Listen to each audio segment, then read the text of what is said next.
Hello everyone, सबैलाई स्वागत छ मेरो आजको भिडियोमा। आज थियो मेरो घरमा रोपाई। ट्र्याक्टर नि बिहानै 4:30 बजे नै आइसकेको थियो।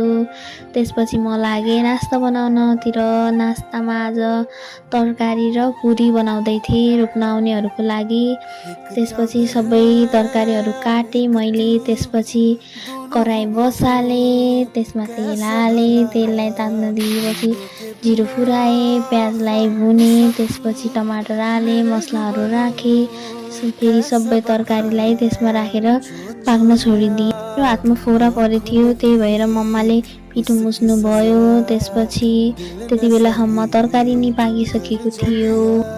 मम्मा चाहिँ पुरी बनाउँदै हुनुहुन्छ, म चाहिँ पल्टाउँदैछु। फेरि मम्मा जानुभयो, फेरि मैले बनाएँ। फटाफट गरेर मैले पुरी बनाएँ। यतिको पुरी बनाएँ। त्यसपछि बाहिर गएर हेर्दा त मम्माले रोप्न नि स्टार्ट गरिसक्नु भएको थियो। फेरि सबैजनाहरू अरू पनि गए। त्यसपछि सबैले रोप्यो।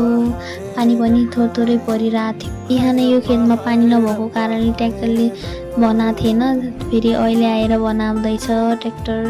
अरू यो चराहरू कति साह्रो आएको हो के। बिहान एउटा खेत रोपेको थियो, साँझ अर्को खेत रोप्नतिर लागे।